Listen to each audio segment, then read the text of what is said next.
E se o dia mais importante da sua vida fosse, na verdade, uma armadilha cuidadosamente planejada por quem deveria te amar? Júlio tinha 30 anos, uma fortuna construída com suor e sacrifício, e uma noiva de vestido branco que já havia planejado cada centavo que roubaria dele antes mesmo de chegar ao altar. Mas naquele mesmo dia, enquanto a traição se desenhava no silêncio dos corredores da mansão, uma mulher simples, de avental e cabelos grisalhos, guardava no bolso a verdade que mudaria tudo. Ninguém poderia imaginar como aquele casamento terminaria, e muito menos o que aconteceria depois. Se inscreva no canal e deixe seu like. E comenta aqui de onde você está assistindo. Seu comentário é muito importante para nós. A noite anterior ao casamento mais esperado do ano, havia descido sobre a mansão dos Monteiro com uma quietude estranha. As luzes da cidade piscavam lá embaixo, distantes, indiferentes ao turbilhão silencioso que se formava dentro daquelas paredes de mármore e história. E foi nessa quietude que Júlio Monteiro, 30 anos, dono de uma das maiores fortunas do estado, se viu sozinho na varanda do segundo andar, os cotovelos apoiados no parapeito frio, os olhos perdidos em algum ponto entre as estrelas e o passado. Ele segurava uma fotografia. Não era uma foto de Paula, não era uma foto do casamento que aconteceria no dia seguinte. Era uma imagem desbotada, com as bordas amareladas pelo tempo, onde dois rostos sorridentes o abraçavam com a naturalidade de quem ama sem precisar de motivo. Seu pai, sua mãe e ele, com talvez 7 ou 8 anos, os dentes de leite ainda presentes no sorriso mais inocente que já existiu naquela mansão. Eles se foram cedo demais. Júlio fechou os dedos em volta da fotografia, como se tivesse medo de que ela também desaparecesse. E então uma voz do passado ecoou dentro dele, clara como se tivesse sido dita naquela mesma noite. Júlio, meu filho, nunca se case por pressão. Case-se quando o coração não tiver dúvida nenhuma. Era a voz da mãe, e o coração de Júlio naquela noite estava cheio de dúvidas.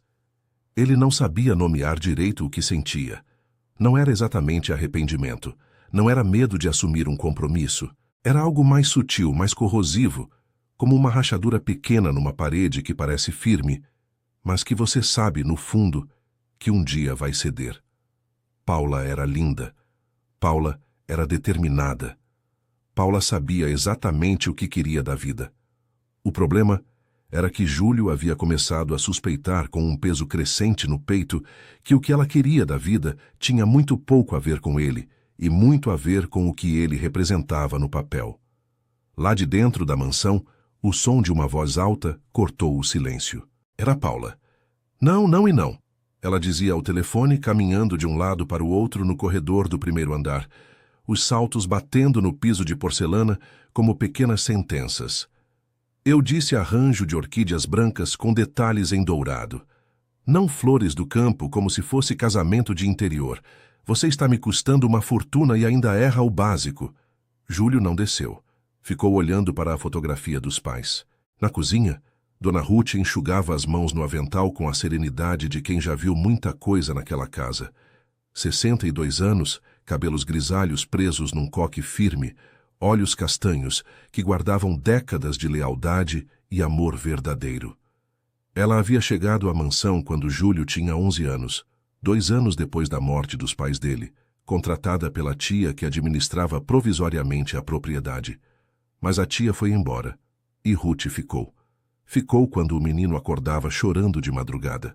Ficou quando o adolescente voltava da escola calado demais. Ficou quando o jovem começou a construir o império dos negócios herdado do pai. Ficou sempre, sem barulho, sem pedir reconhecimento.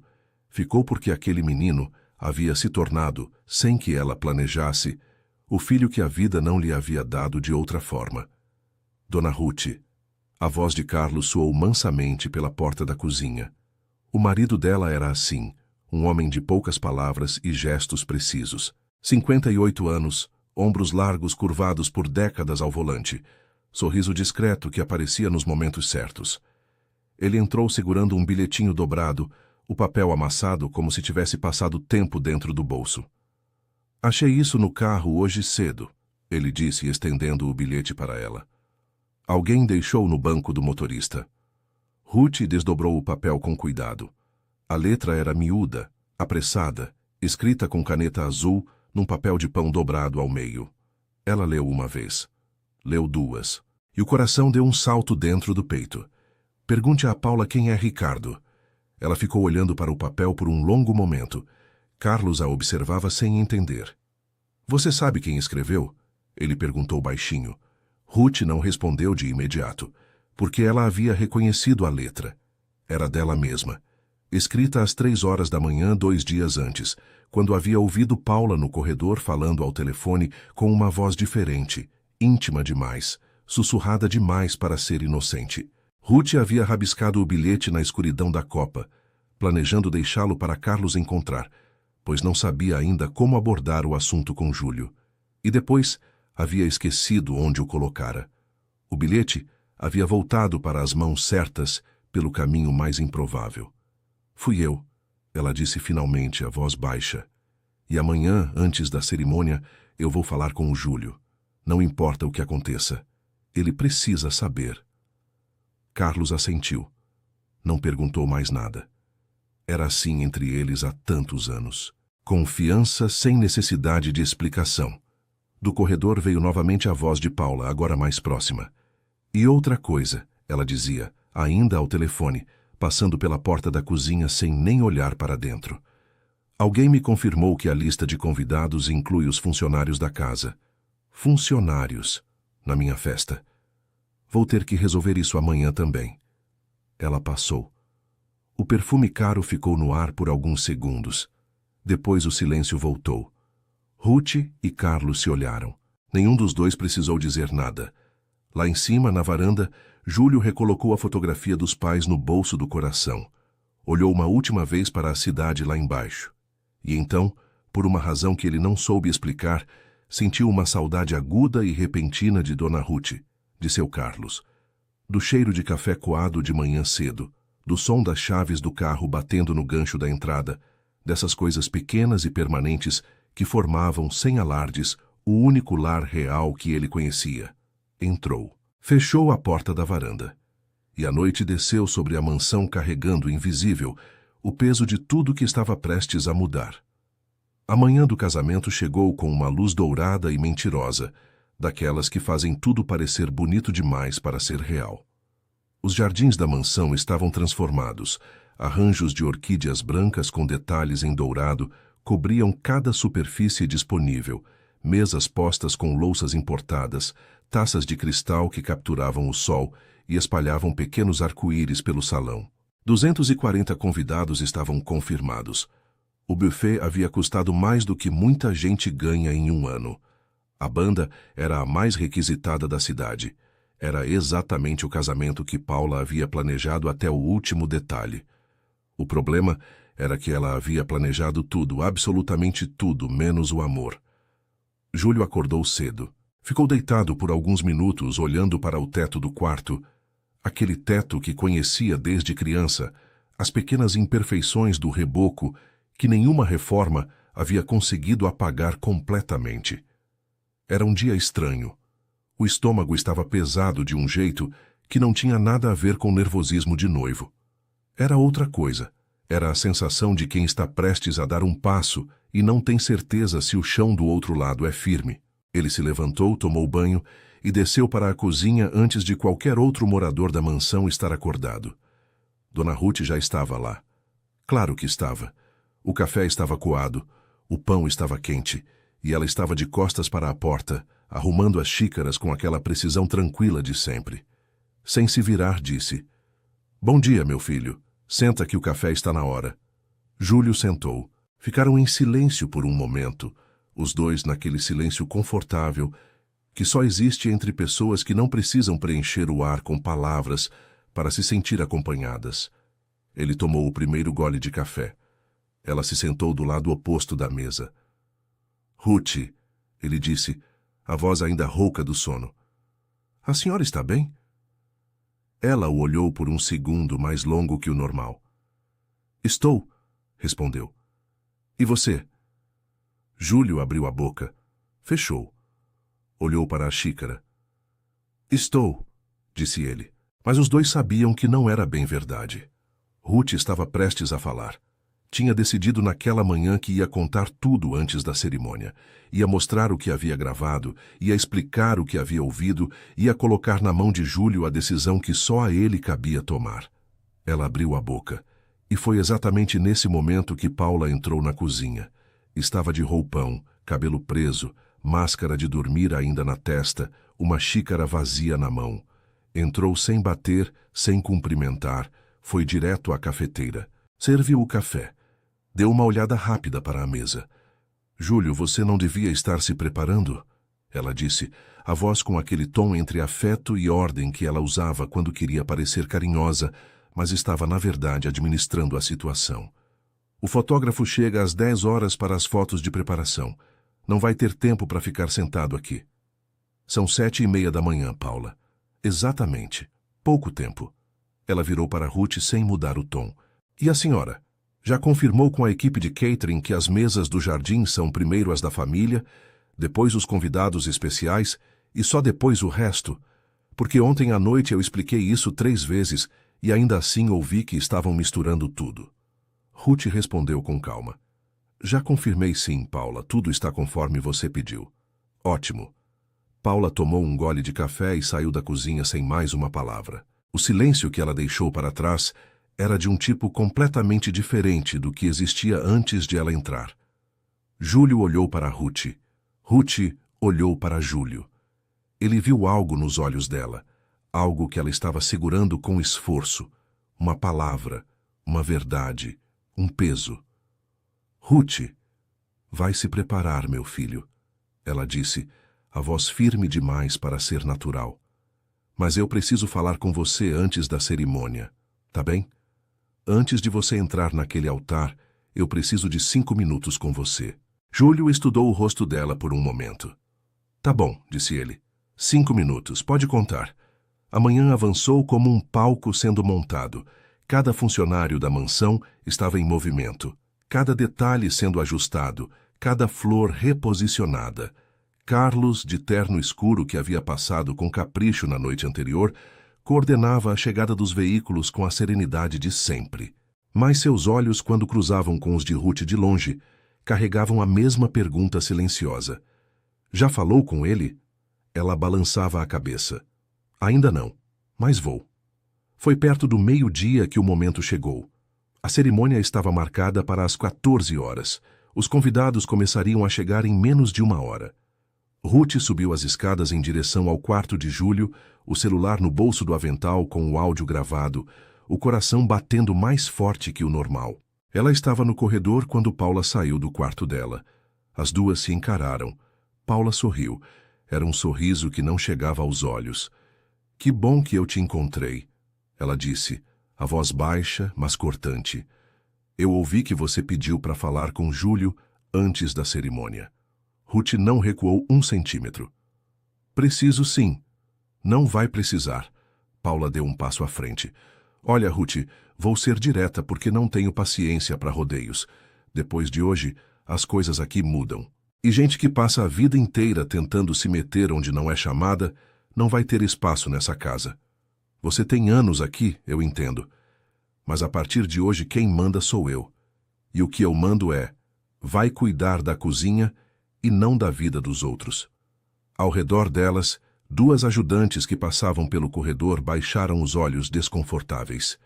Ruth ficou em silêncio por 3 segundos. Engoliu as lágrimas. Engoliu a resposta que queria dar. Mas não engoliu a decisão. Tá bem, disse ela com uma calma que Paula claramente não esperava. Vou cuidar da cozinha. E desceu as escadas. Paula sorriu novamente e voltou para o quarto. Mas o que ela não sabia, o que ela jamais poderia imaginar naquele momento de arrogância absoluta, era que Ruth não havia desistido. Havia apenas mudado o momento, porque havia algo que Paula não havia calculado no seu plano tão cuidadoso. Ela havia subestimado a fidelidade. E fidelidade verdadeira não se intimida. Fidelidade verdadeira espera o momento certo. E o momento certo estava chegando. Às 13h40, faltando apenas 20 minutos para a cerimônia começar, Paula trancou-se no quarto dos fundos. Os convidados já ocupavam as cadeiras do jardim. A banda tocava suavemente. O altar estava montado sob um arco de flores brancas que custara o que Dona Ruth ganhava em 3 meses. E dentro do quarto, Paula discava um número. Do lado de fora do corredor, encostada na parede como uma sombra discreta, Dona Ruth segurava o celular na horizontal, a tela virada para baixo, o ícone vermelho do gravador piscando em silêncio. Ela ouvia tudo. Ricardo, é agora. Daqui a pouco eu assino o papel e a primeira fase termina. 6 meses, no máximo 1 ano, e a gente aciona o advogado. A parte que você vai receber cobre bem o tempo que você vai ter que esperar, pode ter certeza. Uma pausa. Fica quieto lá entre os convidados, ninguém te conhece direito. Vim como primo distante, lembra? E não me procura. Depois que eu sair daqui casada, a gente se fala. Outra pausa. Uma risada baixa. Amor?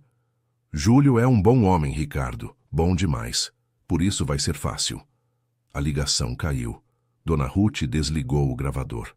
Olhou para o celular por um instante. Fechou os olhos. Uma lágrima desceu pelo rosto enrugado e foi embora rápido, como se ela não tivesse tempo nem para o choro. Então ela foi. O jardim da mansão era um sonho acordado. 240 cadeiras dispostas em fileiras perfeitas, cada uma com um laço de fita dourada amarrado no encosto. As orquídeas brancas transbordavam dos arranjos como espuma de mar, e o aroma adocicado delas se misturava ao perfume da grama recém-cortada e ao calor macio daquela tarde de sol. A banda tocava uma valsa suave, aquele tipo de música que faz as pessoas suspirarem sem saber exatamente por quê. Os convidados conversavam em tom baixo, elegantes. As mulheres com chapéus e vestidos de cor, os homens de terno e gravata, todos com aquela expressão de quem está prestes a assistir a algo bonito.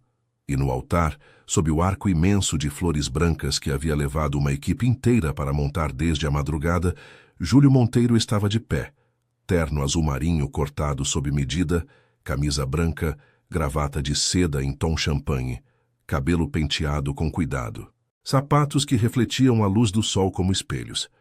Por fora, era a imagem exata do noivo perfeito.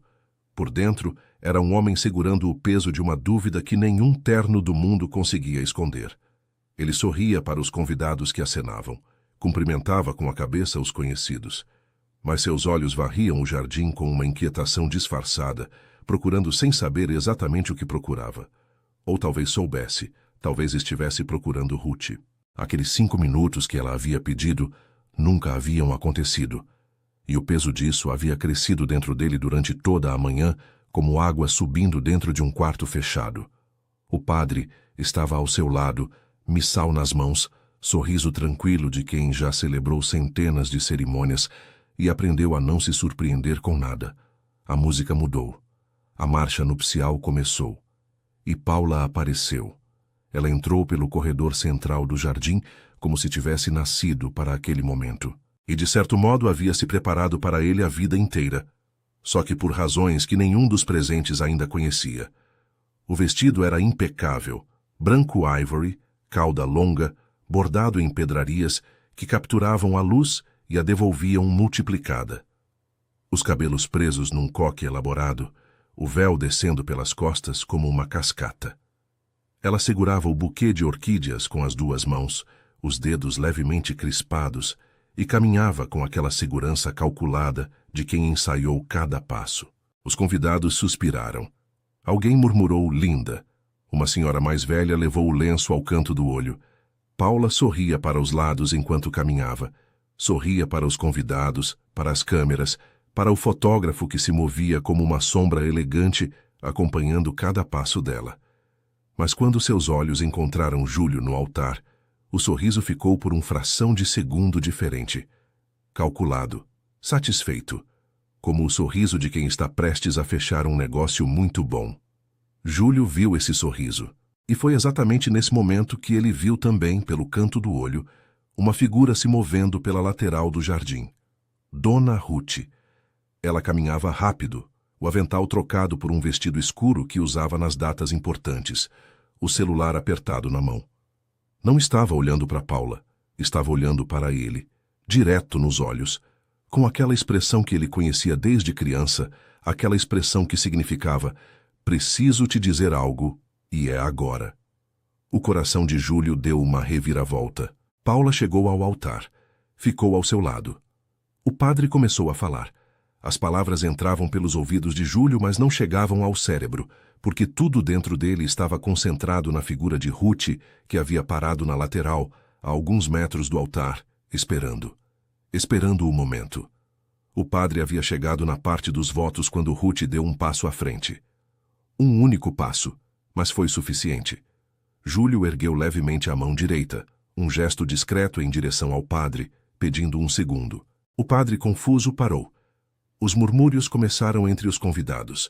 Paula franziu levemente o senho, os olhos indo de Júlio para Ruth, com uma centelha de alarme que ela rapidamente disfarçou. Ruth chegou até o altar. Passou pelos primeiros convidados da fileira da frente, que se entreolharam sem entender. Chegou ao lado de Júlio. E sem olhar para Paula, sem olhar para o padre, sem olhar para os 240 pares de olhos que estavam fixos nela naquele instante, ela se inclinou levemente e sussurrou no ouvido dele. Levou talvez 15 segundos. 15 segundos que pareceram uma eternidade para todos os presentes. Júlio ouviu cada palavra. Não se mexeu enquanto ela falava. Não piscou. Não respirou, ou pelo menos foi o que pareceu. Quando Ruth terminou e se afastou 1 centímetro, ele ficou imóvel por mais 3 segundos. Os olhos fechados. 1 segundo. 2. 3. Quando os abriu, eram outros olhos. Não eram mais os olhos do homem cheio de dúvidas que havia ficado na varanda na noite anterior, abraçando a fotografia dos pais. Eram olhos lúcidos, limpos, de quem finalmente entendeu o que estava vendo e tomou uma decisão da qual não vai se arrepender. Ele ergueu a mão pedindo silêncio. A música havia parado desde que Ruth chegara ao altar, mas ainda havia murmúrios espalhados pelo jardim. Eles cessaram. O silêncio que se formou foi absoluto. Paula abriu a boca. Júlio, o que está... Paula, ele disse.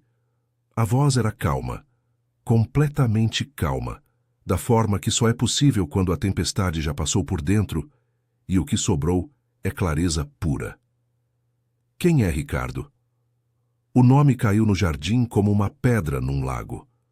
Os círculos se espalharam em todas as direções. O rosto de Paula mudou. Em frações de segundo, a máscara do sorriso calculado sofreu microfissuras visíveis, apenas para quem estava perto o suficiente. Os olhos ficaram levemente mais largos. Os dedos apertaram o buquê. Que pergunta é essa? Ela disse, e a voz saiu um meio tom mais aguda do que ela pretendia. Não conheço nenhum Ricardo. Não? Júlio virou levemente o rosto para Ruth. Ruth abriu o celular. Encontrou o arquivo. Deu play. A voz de Paula saiu das pequenas caixinhas do aparelho com uma clareza cruel, amplificada pelo silêncio total do jardim. Ricardo, é agora. Daqui a pouco eu assino o papel e a primeira fase termina. 6 meses, no máximo 1 ano, e a gente aciona o advogado. Alguém na terceira fileira soltou um som abafado. Uma senhora na quinta fileira tapou a boca com as 2 mãos. E então, de algum ponto do meio do jardim, uma voz masculina disse alto, surpresa e involuntária. Esse é o Ricardo. Ele está aqui. Todas as cabeças viraram na direção apontada. No meio dos convidados, um homem de uns 35 anos, terno cinza, cabelo gel, havia se levantado instintivamente quando ouviu o próprio nome saindo do celular de Ruth. E agora estava ali, de pé, rodeado de olhares, o rosto vermelho, os olhos procurando uma saída. Tentou se mover em direção ao corredor lateral. 2 seguranças que Júlio havia contratado para o evento, homens discretos, posicionados nas extremidades do jardim, fecharam o caminho antes que ele desse 3 passos. Ricardo parou. Olhou para Paula. Paula olhou para Ricardo. E a história inteira se desmontou ali, no jardim perfumado de orquídeas, debaixo de um sol que não tinha nenhuma piedade. Paula voltou os olhos para Júlio com uma velocidade que só a desespero ensina. As lágrimas vieram rápido, talvez as únicas lágrimas genuínas que ela havia derramado em muito tempo, embora fossem lágrimas de raiva e não de remorso. Júlio, eu posso explicar. Isso é fora de contexto. Você não entendeu. Eu entendi tudo, ele disse, sem raiva, sem gritar, com a serenidade de quem já ultrapassou a dor e chegou do outro lado. E o que eu entendi é que eu quase cometi o maior erro da minha vida. Você está acabando com o nosso casamento por causa de uma funcionária? A voz de Paula subiu, e as lágrimas deram lugar à fúria real que havia estado escondida durante todo aquele tempo. Por causa dessa velha intrometida que nunca me aceitou? Ela nunca quis nosso bem, ela sempre foi contra nós. O jardim estava em silêncio sepulcral. Júlio não respondeu à acusação. Simplesmente olhou para Paula por um longo momento, como se estivesse vendo pela primeira vez com total nitidez o que havia estado diante dele o tempo todo. E então fez algo que ninguém esperava. Tirou do bolso interno do paletó um envelope dobrado com cuidado. Olhou para ele. Não o abriu. Apenas o segurou. Ruth havia passado aquele envelope para ele junto com o celular, ali no altar, nos 15 segundos de sussurro. Ela havia dito apenas: "Sua mãe escreveu isso. Guardei para quando você precisasse mais." Ele ainda não havia lido, mas o peso daquele papel nas mãos era suficiente. "Você pode ir, Paula", disse ele. Paula não foi de imediato. Pessoas como Paula nunca vão de imediato. Elas precisam esgotar todas as possibilidades, tentar todos os ângulos, usar todas as ferramentas que têm à disposição antes de aceitar que o jogo acabou. Era uma questão de sobrevivência. Era o instinto de quem construiu a vida inteira em cima de estratégias e não sabia existir de outro jeito. Então ela tentou. Primeiro vieram as lágrimas de novo, desta vez forçadas com mais convicção. O rosto contorcido numa expressão de sofrimento que em outras circunstâncias poderia ter sido convincente. Ela deu um passo em direção a Júlio, o buquê ainda nas mãos, o véu levemente deslocado pelo movimento brusco dos últimos minutos. "Júlio, por favor." A voz saiu trêmula, calculadamente trêmula. "Você está tomando uma decisão enorme na frente de toda essa gente por causa de uma gravação fora de contexto. Me dá uma chance de explicar. Só uma. Você me deve isso depois de tudo que a gente construiu." Júlio não recuou, não avançou. Ficou exatamente onde estava, o envelope da mãe ainda na mão, os olhos nela com uma expressão que não era raiva nem mágoa. Era algo mais difícil de combater do que qualquer uma dessas duas coisas. Era a distância. Era a distância de quem já tomou uma decisão e não tem mais nada a provar. "O que a gente construiu, Paula?" disse ele com calma. "Foi uma ilusão que eu mesmo me esforcei para acreditar. A culpa não é só sua. Eu vi as sinais e escolhi não ver. Isso termina aqui." Ela tentou o segundo ângulo. Virou para os convidados, os braços levemente abertos, num gesto que buscava cumplicidade coletiva. "Todo mundo aqui é testemunha", disse ela, a voz subindo em volume. "Ele está me humilhando publicamente por causa de uma funcionária enciumada que nunca aceitou a minha presença nessa casa. Isso é o que está acontecendo aqui. Uma governanta mandando no patrão." O silêncio dos convidados foi a resposta mais eloquente que ela poderia ter recebido. Ninguém se mexeu, ninguém falou. Algumas pessoas baixaram os olhos com desconforto. Outras olhavam para ela com uma expressão que era claramente o oposto da solidariedade que ela buscava. Dona Ruth ficou imóvel ao lado do altar, os braços ao longo do corpo, o rosto sereno com a serenidade de quem está com a consciência absolutamente limpa. Paula viu que não havia aliados. Então veio o terceiro ângulo, o mais revelador de todos. A máscara caiu de vez, e o que apareceu embaixo dela não era sofrimento nem amor ferido. Era raiva crua, a raiva de quem planejou algo com cuidado durante muito tempo e viu tudo desmoronar em 15 minutos. "Você vai se arrepender", ela disse, e a voz havia mudado completamente, dura agora como pedra, sem nenhum vestígio de lágrima. "Você acha que vai ficar bem cercado de empregado velho e motorista aposentado? Você acha que isso é família? Família de verdade não usa avental, Júlio. Família de verdade não dorme no quarto dos fundos. Ninguém respirou. E então Carlos, que havia ficado em pé na lateral do jardim durante toda a cena, imóvel como uma estátua de dignidade, deu um único passo à frente. Apenas um. Não disse nada. Mas aquele passo continha 58 anos de silêncio honesto, e todo mundo no jardim sentiu o peso dele. Júlio olhou para Carlos, olhou para Ruth, e quando virou novamente para Paula, havia algo nos seus olhos que era quase pena. Não a pena condescendente de quem se acha superior, a pena genuína de quem entende que uma pessoa capaz de dizer aquilo em público já carrega dentro de si uma pobreza que nenhuma fortuna do mundo seria capaz de preencher. Meu advogado vai entrar em contato sobre as despesas do evento, disse ele. Você tem 10 minutos para pegar seus pertences pessoais do quarto. Os seguranças vão acompanhar. Ele virou levemente a cabeça para os 2 seguranças que ainda estavam posicionados ao lado de Ricardo. Os 2 saem juntos. Ricardo foi escoltado pelo corredor lateral sem dizer uma palavra. Ele havia tentado parecer indiferente durante toda a cena. Aquela postura de quem finge que não tem nada a ver com o que está acontecendo, mas a vermelhidão do rosto entregava tudo.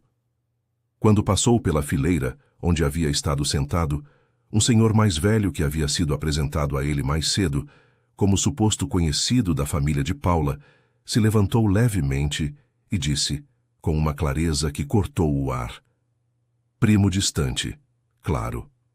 Ricardo saiu sem responder. Paula foi a última.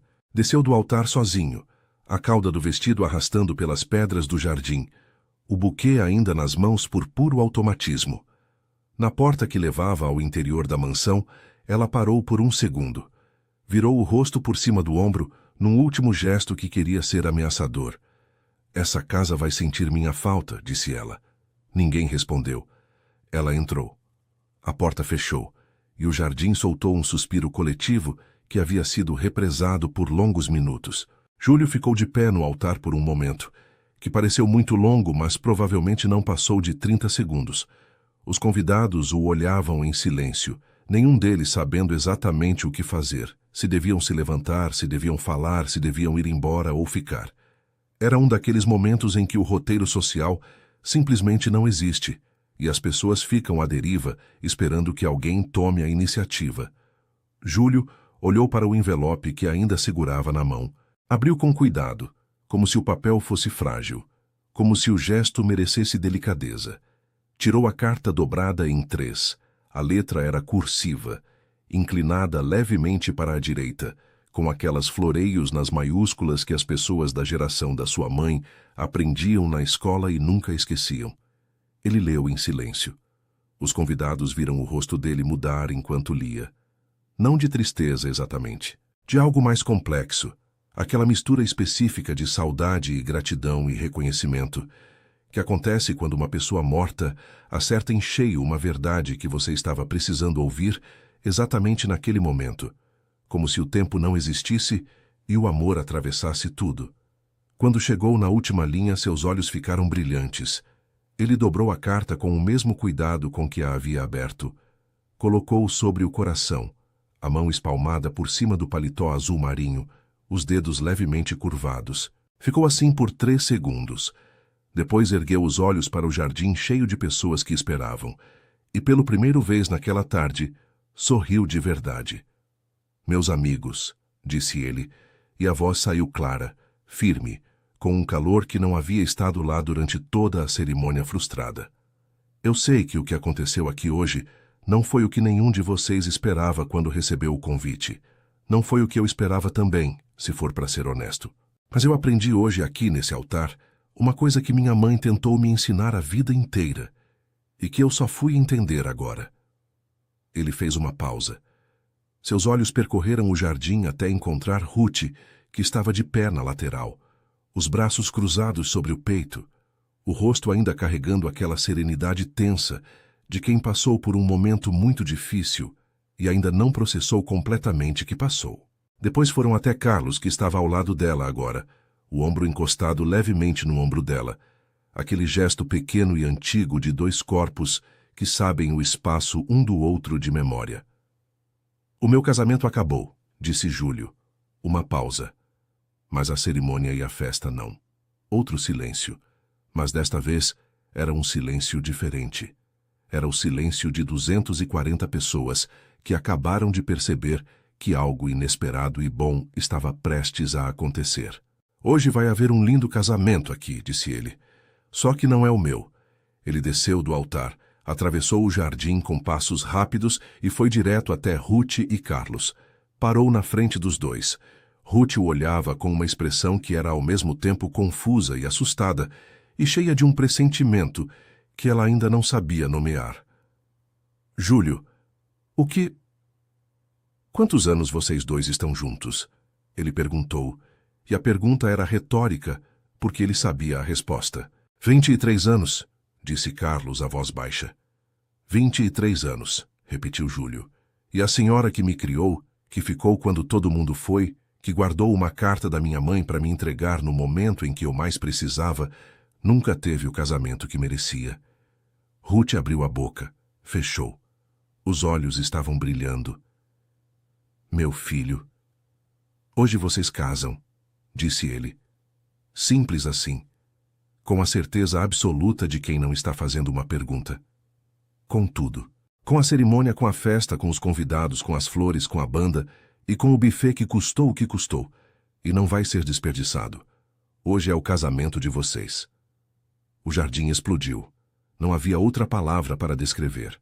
240 pessoas que estavam em silêncio tenso há minutos simplesmente explodiram em aplausos, em gritos, em risos, em choro, naquela mistura caótica e maravilhosa de emoção coletiva que acontece quando algo genuinamente bonito aparece num lugar onde se esperava outra coisa. Ruth estava chorando. Carlos estava chorando. 2 funcionários da mansão que assistiam de longe estavam chorando. A senhora da quinta fileira que havia levado o lenço ao olho durante a entrada de Paula, agora usava o mesmo lenço com muito mais razão. Júlio abraçou Ruth com aquela força específica de filho que abraça a mãe, os braços fechando em volta dela completamente, o rosto descendo até o ombro dela. Ela abraçou de volta apertando forte, as mãos nas costas dele, como havia feito tantas vezes quando ele era menino e o mundo parecia grande demais. Obrigado, ele disse no ouvido dela. Por tudo. Por sempre. Amanheceram os atos 5, o casamento dos sonhos, a festa e o lar que sempre esteve ali. O alfaiate chegou em 20 minutos. Júlio havia ligado ainda no jardim, enquanto os aplausos ainda ecoavam entre as fileiras de cadeiras com laço dourado. Maurício, o alfaiate que trabalhava com ele havia anos, era daqueles profissionais raros que entendem que o ofício não é apenas cortar tecido e costurar bainhas, mas sim transformar um momento em memória. Quando Júlio explicou em poucas palavras o que havia acontecido e o que precisava, houve uma pausa curta do outro lado da linha. E então Maurício disse apenas, estou saindo agora. Me deixa uma hora. Tinha sido menos que isso. Ele chegou com 2 araras, 2 assistentes e uma mala grande de acessórios, e foi direto ao quarto que Júlio havia indicado. Os funcionários da mansão, que não estavam em serviço naquele momento, se reuniram espontaneamente no corredor, num grupo crescente de rostos conhecidos que sussurravam entre si com aquela energia específica de quem está participando de algo que vai contar para os filhos um dia. Ruth foi levada pelas ajudantes mais jovens, com uma delicadeza que a fazia rir nervosamente a cada 5 segundos. Gente, eu não preciso de tudo isso, ela dizia enquanto 3 pares de mãos ajeitavam o cabelo, escolhiam brincos, avaliavam tecidos. Eu sou governanta, não modelo. Hoje a senhora é noiva, respondeu uma das ajudantes com uma firmeza carinhosa que não admitia contestação. Fica quietinha. Ruth ficou quietinha. O vestido que Maurício havia trazido era simples no melhor sentido da palavra. Não tinha cauda comprida, nem bordados em pedraria, nem véu catedral. Era um vestido de renda cor de marfim, com mangas leves que cobriam os braços até o cotovelo, cinto de cetim no mesmo tom, uma elegância discreta que não tentava ser o que não era. Era exatamente o tipo de coisa que uma mulher de 62 anos, que nunca se preocupou com aparência, mas que merecia ser vista, usaria no dia mais bonito da sua vida. Quando Ruth se olhou no espelho, ficou em silêncio. Não era o silêncio de quem está insatisfeita. Era o silêncio de quem está se reconhecendo num reflexo que nunca esperou encontrar. Ela levantou a mão devagar e tocou o próprio rosto, os dedos rozando a bochecha com uma suavidade quase assustada, como se estivesse checando se era real. Uma das ajudantes mais jovens, uma menina de 20 e poucos anos que havia chegado à mansão havia menos de um ano, olhou para Ruth no espelho com os olhos cheios d'água e disse em voz baixa: "A senhora está linda, dona Ruth." Ruth abaixou a mão, sorriu. Não disse nada, mas os ombros desceram 2 centímetros daquele jeito que os ombros descem quando a gente finalmente para de segurar. Carlos não sabia o que fazer com as mãos. Isso nunca havia sido um problema para ele em 58 anos de vida. Ele era um homem de mãos ocupadas, mãos que dirigiam, que consertavam, que carregavam, que construíam. Mas agora estava de pé num quarto pequeno da mansão com Maurício, ajustando o terno escuro nos ombros, e as mãos simplesmente não encontravam lugar. "Relaxa os ombros", disse Maurício, com a paciência profissional de quem já vestiu noivos em pânico aos montes. "Estou relaxado", disse Carlos. "Não está." Carlos soltou um ar pelos lábios e tentou de novo. Os ombros desceram um pouco. Maurício puxou a lapela, ajustou o lenço branco no bolso do paletó. Deu um passo atrás e avaliou o conjunto com olhos de quem sabe o que está fazendo. "Pronto", disse ele. "Olha no espelho." Carlos olhou. Era a primeira vez na vida que ele via a própria imagem de terno completo num espelho de corpo inteiro. Havia usado terno antes, claro, em velório, em missa de 7º dia, naquelas ocasiões em que o traje é exigência e não escolha. Mas nunca assim. Nunca com um lenço branco no bolso e um propósito feliz. Ele ficou olhando para si mesmo por um bom tempo. Depois disse, a voz quieta: "Eu nunca achei que ia casar, sabe? Não porque não quisesse, mas porque a vida vai indo e você vai deixando para depois, e o depois vai ficando longe. E um dia você olha e 23 anos passaram." Maurício não respondeu. Havia aprendido que certos momentos não pedem resposta. Pedem apenas que alguém esteja presente. "Ela merece muito mais do que eu sempre dei", disse Carlos. "Então dá hoje", disse Maurício simplesmente. "Começa hoje." Carlos assentiu. Uma única vez. Firme. O jardim havia sido sutilmente reorganizado pelos funcionários enquanto os preparativos aconteciam no interior da mansão. Não era necessário mudar muita coisa, porque Paula havia exigido o melhor em tudo e o melhor continuava ali, intacto e esperando. Mas havia algo diferente agora no ar entre as fileiras de cadeiras, entre os arranjos de orquídeas e as taças de cristal.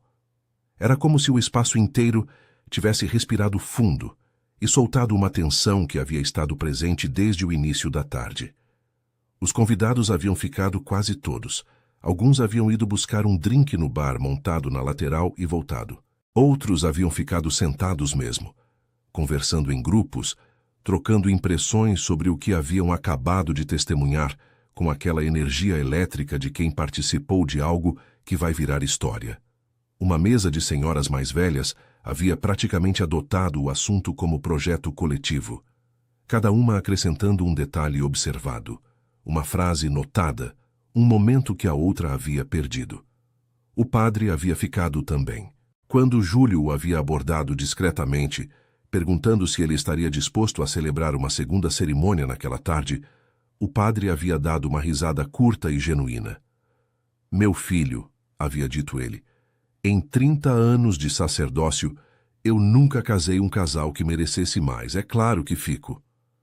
A música começou novamente, não a marcha nupcial formal que havia tocado para Paula com aquela pompa calculada. Era algo mais suave, uma melodia simples de violino e violão que o músico da banda havia escolhido quase instintivamente quando Júlio pediu algo bonito e verdadeiro.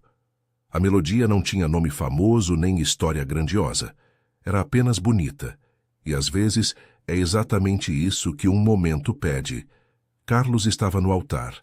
Ele havia pedido para chegar antes, sozinho, para ter um momento quieto antes que tudo começasse. Ficou de pé sob o arco de flores brancas que agora pertencia a uma história completamente diferente da que havia sido planejada, os pés levemente afastados, as mãos finalmente encontrando lugar, uma na outra, cruzadas na frente, no gesto universal de quem está esperando por algo importante com respeito. E então Ruth apareceu. Ela entrou pelo corredor central do jardim, com aquela passada firme e digna que era dela, que havia sempre sido dela, a passada de quem não precisa de palco para ter presença. O vestido de renda marfim movia-se levemente com cada passo. O cabelo grisalho estava solto pela primeira vez em tanto tempo que as próprias colegas de trabalho não lembravam de tê-lo visto assim, as ondas naturais caindo sobre os ombros com uma liberdade simples e bonita. Ela não carregava buquê de orquídeas caras. Uma das ajudantes havia corrido ao jardim dos fundos da mansão minutos antes e voltado com um pequeno ramo de flores brancas silvestres, daquelas que cresciam no canteiro perto da horta, que Ruth mesma havia plantado anos atrás. Era o buquê mais simples e mais perfeito que o jardim poderia ter oferecido naquela tarde. Ao lado de Júlio, conduzindo-a pelo corredor. Ele havia pedido isso a si mesmo, não como substituto de um pai, porque Ruth não precisava de ninguém para entrar em nenhum lugar, mas como filho que quer ter o privilégio de estar presente no momento mais bonito da vida da pessoa que o criou. Ele caminhava ao lado dela com a postura ereta e os olhos levemente brilhantes, e de vez em quando ela olhava para ele com um sorriso que dizia tudo o que 23 anos de afeto não haviam colocado em palavras. Os convidados se levantaram. Não foi um comando. Não foi ninguém que disse para se levantar. Aconteceu naturalmente, fileira por fileira, como uma onda que começa numa extremidade e vai chegando até a outra. 240 pessoas de pé para uma governanta de avental, trocado por vestido de renda, e um motorista de jaleco trocado por terno escuro. Alguém começou a aplaudir antes que eles chegassem ao altar. Logo todo o jardim aplaudia. Ruth olhou para a frente, para Carlos, que a esperava com aquele sorriso discreto que ela conhecia há 23 anos e que ainda conseguia, depois de todo esse tempo, fazer alguma coisa se mover dentro do peito dela. Ela respirou fundo. E pela segunda vez naquela tarde, os ombros desceram naquele jeito específico de quem finalmente para de segurar. Quando chegaram ao altar e Júlio colocou a mão de Ruth na mão de Carlos, os três ficaram um segundo assim, as três mãos juntas, antes que Júlio recuasse e desse espaço. Carlos olhou para Ruth. Disse apenas, "Eu sempre quis te ver assim." Ruth não respondeu. Não era necessário. Ela chorou sim, aquelas lágrimas silenciosas e honestas que não pedem licença, e Carlos chorou também, discretamente, como homens de poucas palavras costumam chorar, sem movimento excessivo, apenas os olhos ficando brilhantes demais para fingir que não era isso. Os funcionários da mansão que estavam agrupados na lateral do jardim aplaudiram mais alto que todos. A cerimônia foi curta e verdadeira. O padre falou sobre amor que resiste ao tempo, sobre fidelidade que não pede plateia, sobre a coragem de quem fica quando fica seria mais fácil ir.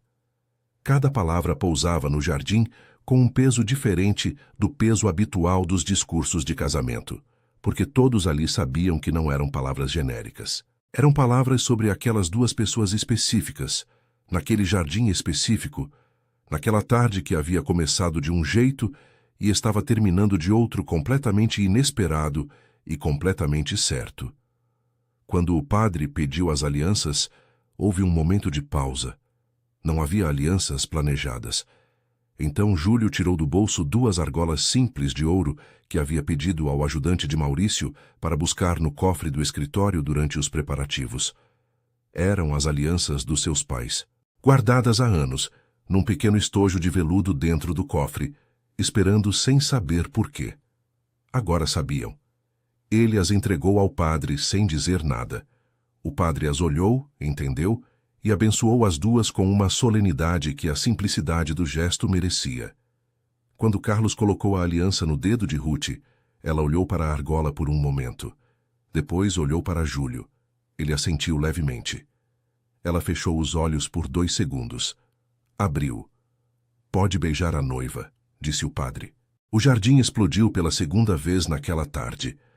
A festa foi como festas verdadeiras são, barulhenta e emocionante e cheia de momentos que ninguém planejou e que por isso mesmo ficaram gravados para sempre. A banda tocou forró e valsa e aquelas músicas antigas que fazem os mais velhos irem para a pista, sem precisar de convite. O buffet foi servido, o champanhe foi aberto, e os 240 convidados que haviam chegado para um casamento saíram tendo participado de algo completamente diferente e infinitamente melhor. Júlio circulou pela festa com aquela leveza específica de quem acabou de soltar um peso que não sabia que estava carregando. Cumprimentou, agradeceu, riu genuinamente pela primeira vez em muito tempo. Quando as pessoas vinham com aquele olhar de consolação, aquele "você está bem?", cheio de cuidado, ele respondia com um sorriso real. Nunca estive melhor. E era verdade. Foi perto do fim da noite que ele se afastou da festa por alguns minutos. Encontrou uma cadeira vazia numa das extremidades do jardim, longe o suficiente da música para ouvir o próprio pensamento, perto o suficiente para ver tudo. Sentou, tirou do bolso interno do paletó o envelope dobrado que havia guardado ali depois da cerimônia, com o mesmo cuidado com que se guarda algo precioso. Abriu novamente. Leu novamente. A letra da mãe dizia, entre outras coisas que eram só deles, uma frase que ele havia lido no altar e que agora lia de novo com a festa ao fundo e o coração diferente. Meu filho, a família não é sempre aquela que nasce com você. Às vezes, é aquela que escolhe ficar. Reconhece essas pessoas. Cuida delas. Porque esse é o amor mais raro que existe. Ele dobrou o papel, guardou. Ficou olhando para a pista de dança onde Ruth e Carlos dançavam aquela dança de casal antigo, sem floreios, sem passos ensaiados, apenas dois corpos que conhecem o ritmo um do outro depois de mais de 2 décadas, e que agora tinham finalmente o nome certo para o que sempre foram. Uma mão pousou no seu ombro. Ele não precisou virar para saber de quem era. Conhecia o peso daquela mão desde criança. Era a mão que havia encontrado a dele no corredor escuro depois do velório dos pais. A mão que havia apartado brigas de adolescente e aplaudido formatura e apertado o ombro dele nos dias em que o negócio ia mal. Carlos havia saído da pista por um momento. Ficou de pé atrás de Júlio, com a mão no ombro dele, olhando para a festa, para Ruth, que agora dançava com uma das ajudantes, para o jardim iluminado, para as orquídeas brancas que haviam sobrevivido a tarde inteira e ainda estavam lá. Nenhum dos dois disse nada por um tempo. Depois Carlos disse, a voz baixa e firme, "Sua mãe estaria orgulhosa de você hoje." Júlio não respondeu de imediato. Olhou para a pista, para Ruth, para as flores, para a carta dobrada no bolso do coração. "Eu sei", disse ele finalmente. "Eu senti ela aqui hoje." Carlos apertou o ombro uma vez. Soltou. Voltou para a pista. E Júlio ficou sentado por mais alguns minutos. Sozinho, mas não solitário, cercado pelo barulho da festa e pela clareza tranquila de quem entendeu, no fim de um dia que havia começado errado e terminado certo, que o maior presente que a vida pode dar não cabe em nenhum contrato de casamento. Cabe apenas no peito, naquele espaço exato onde a mão do pai um dia pousou e onde a do amigo fiel ainda pousa hoje, quase do mesmo jeito, quase com a mesma força. Como se o amor verdadeiro soubesse sempre exatamente onde encontrar você.